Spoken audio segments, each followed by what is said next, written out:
this reading, we will going to have love reading situation. Okay, let's see the energy first. Energy for this love reading.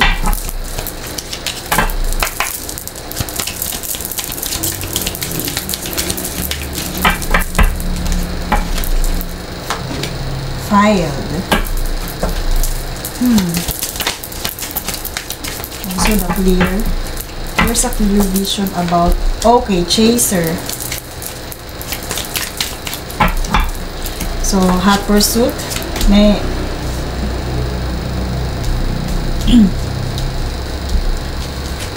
okay, so isa sa mga tanong natin is kung babalik pa. I feel na ito ay taken na. They are taken already. If you are one, or sabihin natin, if you are the chaser in that relationship, that is, sabihin natin, ano na siya? Taken pala. Taken na siya. And I feel na ikaw to. The bounty hunter. Yung energy na to. So, pwede ding ito, kung ano ay taken na yung taong iniintay mo. Kung may iniintay kang tao, taken na yung taong iniintay mo. They are legal. Sabihin natin, pwede nga din na pwede mag-aasawa na siya or may asawa. I also hear that. Or pwedeng lumipat na siya sa ibang place. I also hear the message na you have to move on from this type of energy. Okay? So, kumbaga, you are the chaser in this type of connection. So, tingnan natin kung may darating ba. Okay, may darating ba? Malinaw. Ano yung malinaw na to? Crystal clear. So, crystal clear. If you are asking kung babalik, taken siya. Pause. Tama. Yung naudlot. Naudlot to. It's a crystal clear na mayroong pause dito sa connection na to. Oh! Eto. I also hear the message na you have to focus on your financial. You have to focus on this. Your financial obligations and responsibilities. You have to focus on that. And I also feel na your person, kung meron ka mang iniisip right now, ito yung iniisip niya. Finances. The financial support, iniisip din niya. Oh. May tendency din na ito ay iniisip niya yung taong magiging kapareha niya ay dapat financial stable. Look. Dapat siya ay financial stable. Ito yung gusto niyang magkaroon kasi pera, lumitaw yung pera. And yun ang isa sa naging cause ng inyong pause. Pera. Stability ang gusto ng tao, ng person mo. Gusto nila ng financial support, financial stability, and security. Okay. So, sa upcoming, tingnan natin, may darating ba? Let's see. Okay. Yes. May darating. Because of this card. Alas. There are, sabihin natin may darating na another. Pwedeng sabihin natin na option or tingnan natin love. Yes, love. Baka tatanong ko pa lang. May darating na another love. Pwedeng mag-take ka ulit ng risk doon. Kung hindi man naging successful yung energy dito, yung taken na tinukoy natin kanina, may darating siya. And this one is very loving. Dito mafe-feel yung giving or yung giving and receiving, the reciprocated love. Okay? Look, oh. Darating siya. Saan siya nakaharap dito? Kumbaga, another risk. Meron kang card na darating, another risk. Or maybe, teka. Another options eh. Another risk. Tataya ka ulit dito sa taong to. Okay. Ayan. Oo nga, oh. May frustrated dito na ano. And not enough. Lack of... Okay, maybe ikaw din to. Yung merong malaking ano, lack of confidence pagdating dito sa financial stability. So, eto, meron darating na isang sabihin natin alas. Magte-take ka ulit ng risk dito. And another option ulit. Pero sa nakikita ko, if you are still dito sa energy na parang meron kang ego issues when it comes to finances, may tendency maulit-ulit yung nakaraan. May tendency maulit-ulit yung nakaraan. Kasi tataya ka ulit eh. Tataya ka ulit. Okay, may darating sa'yo na another. May darating ulit na another one. Another unconditional love. Mararamdaman mo na naman ito. Pero, kumbaga, dito sa state na to, dito sa, kumbaga, hamster, sabihin natin, daily hustle. Are you confident enough? Are you, sabihin natin, competitive enough? Kasi medyo, meron ka ditong lack of confidence, frustrated ka when it comes to finances. Financially, okay? And may tendency gano'n na naman yung maging reason no tong previous love mo. Or nung darating na bago, maging kamukha ulit nito. Okay, crystal clear, may pause. May tendency din na ito yung tao din na naging something mo before. Pero, not enough. Hindi talaga, itong person mo, you are dealing with, hindi siya kontento sa financial support or sa pwede mong ibigay sa kanya. Sa financial stability and security na pwede mong ibigay sa kanya. Hindi siya ganun ka-kontento, or even you're not, sabihin natin, confident enough about money. Tingnan pa nga natin. Meron pa ba?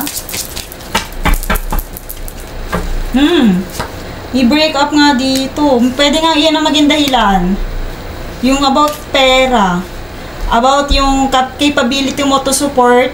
Okay, yung ability mo to support your, sabihin natin, future relationship when it comes to finances.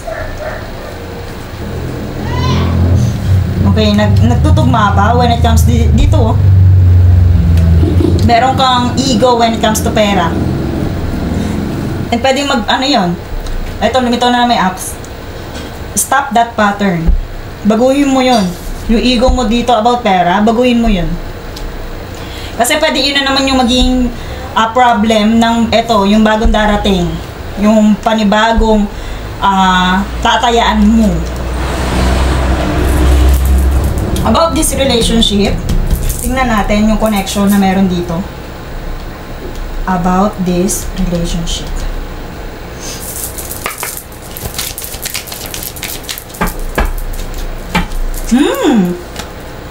Maganda yung bagong relationship na darating sa'yo. Maybe siya ay soulmate mo. Sabihin natin na meron kayong similarity, friendship. And pwede din na magsimula kayo sa friendship or yung romantic love agad. Pero ang conditional love, eto yung sa ex mo, maaaring hindi na siya bumalik. Pero may darating na bago. At yung bagong yun, maaaring compatible talaga kayo. Pero isa sa mga challenges na pwede is yung sayo. Kailangan may baguhin ka when it comes to your ego issues pagdating sa pera. Okay? What do you have to do?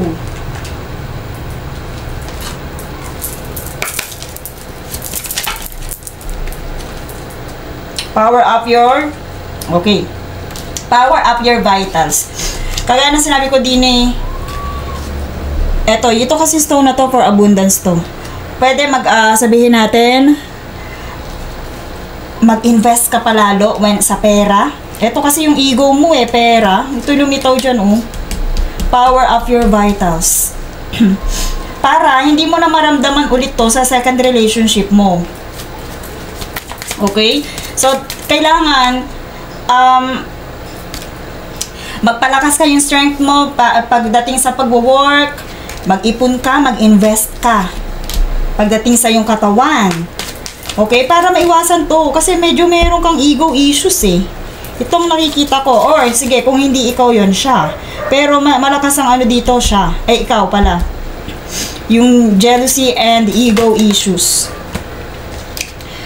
Okay, get your mind right. Di ba sabi dito, stop the pattern. Kung ano man yung nakasanayan mo mindset dati, baguhin mo yon. Kasi nga may bago kang parating na relationship.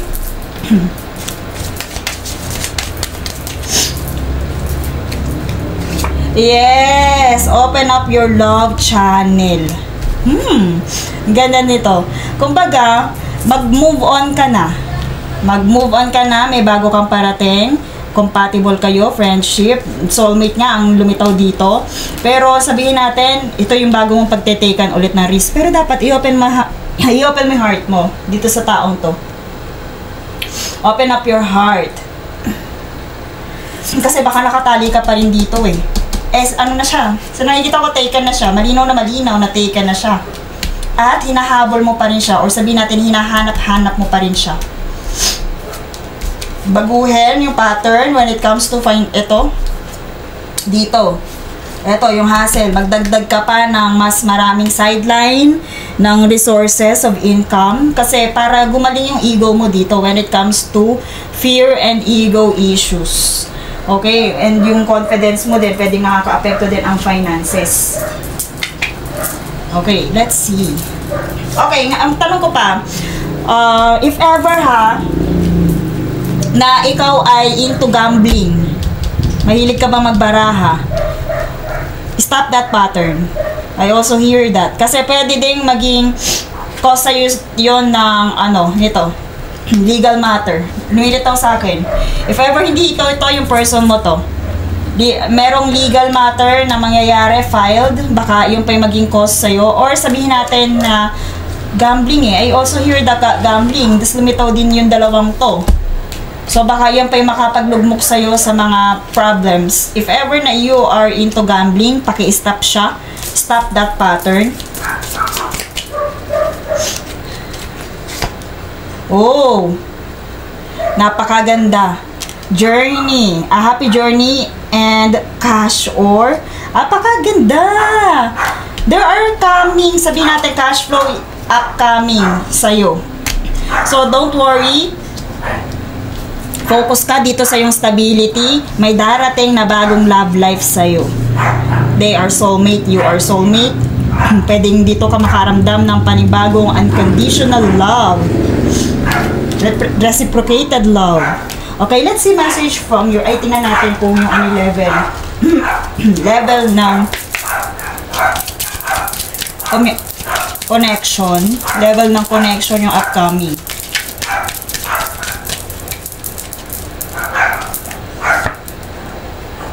Oh! Darating yung taong to once na na-realize mo. Kanina, di ba sabi open your heart? Di ba sabi ko mag-move on ka na? Mag-move on ka na muna. Darating yung taong to, love yourself first. Okay, pagalingin mo muna itong ego na to, yung not enough mentality. Pagalingin mo muna yan. Kasi may upcoming sa'yo na napakagandang journey. Pero you have to love yourself first. Your self-respect makes you more romantically attractive. Para let go mo muna to, yung unang energy, and then para ma-attract mo na tong next na to, itong soulmate na lumitaw dito. Love yourself first. I-heal ko ano man yung mga financial obligations. I-heal.